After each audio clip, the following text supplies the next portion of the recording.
మేడిగడ్డ పాపాలకు కేసీఆర్ హరీష్ రావు కారణమని సీఎం రేవంత్ రెడ్డి అన్నారు.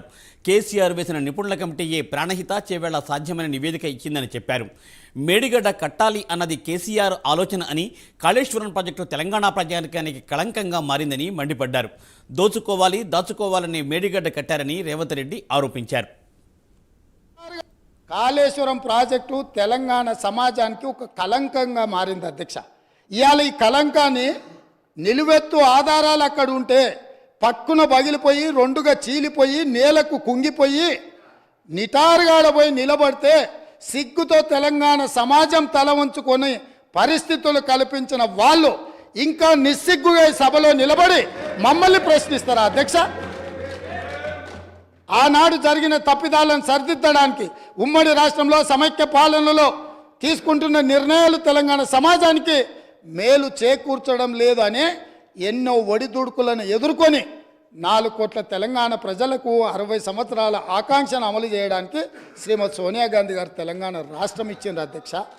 అట్లా ఇచ్చిన తెలంగాణను వీళ్ళని నమ్మి వీళ్ళ చేతిలో పెడితే 10 సంవత్సరాల దివాలా తీయించి కొల్లగొట్టి ప్రాజెక్టులు పక్కున బలిగిపోతుంటే దాని మీద క్షమాపణ చెప్పకుండా ఇంకా ఎదురుదాడేంది అధ్యక్ష? ఏంది ఇదా అధ్యక్ష పద్ధతి? ఈ నివేదికను కాదంటాడా? ఈ నివేదిక వాళ్ళు అధికారులను వాళ్ళు నియమించలేదంటాడా?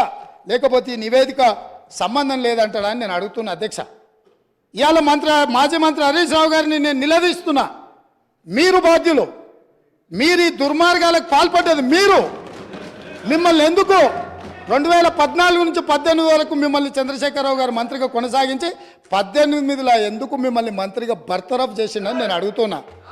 మీరు ఈ దోపిడీలో ఆ తర్వాత వచ్చిన చంద్రశేఖరరావు ఈ శాఖకు మంత్రి, ఈ పాపాలకంతా వాళ్ళిద్దరు కారణం కాదా అధ్యక్ష?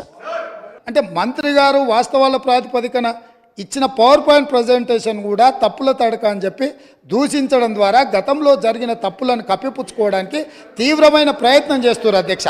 అందుకే ఉమ్మడి రాష్ట్రం మనకు తీరని అన్యాయం జరిగింది, సాగునీటి ప్రాజెక్టులు ఎక్కడొక్కడ ఆగిపోయినాయని నీళ్ల కోసం కొట్లాడిన తెలంగాణ సమాజం ఉమ్మడి రాష్ట్రంలో న్యాయం జరగదన్న ఆలోచనతోనే ప్రత్యేక తెలంగాణ రాష్ట్రం రావాలి, ప్రత్యేక తెలంగాణ రాష్ట్రం కావాలి అన్నారు.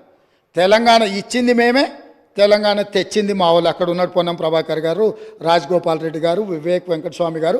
ఈ సభలో చాలామంది పెప్పర్ స్ప్రేల బారిన పడి ఆనాటి మూకల దాడిలో ఎదురొడ్డి నిలబడి కొట్లాడి తెలంగాణ బిల్లును ఆమోదింపజేసిన సభ్యులు చాలామంది, అంజన్ కుమార్ యాదవ్ లాంటి వాళ్ళు, సురేష్ షెట్కార్ లాంటి వాళ్ళు, బర్లాం నాయక్ లాంటి వాళ్ళు, సిరిసిల్ల రాజయ్య లాంటి వాళ్ళు ఎంపీలు ఎంతోమంది ఉన్నారు అధ్యక్ష. ఇదంతా చరిత్ర కళ్ళగట్టినట్టు. పార్లమెంట్లో లైవ్ రికార్డులన్నీ తీయండి.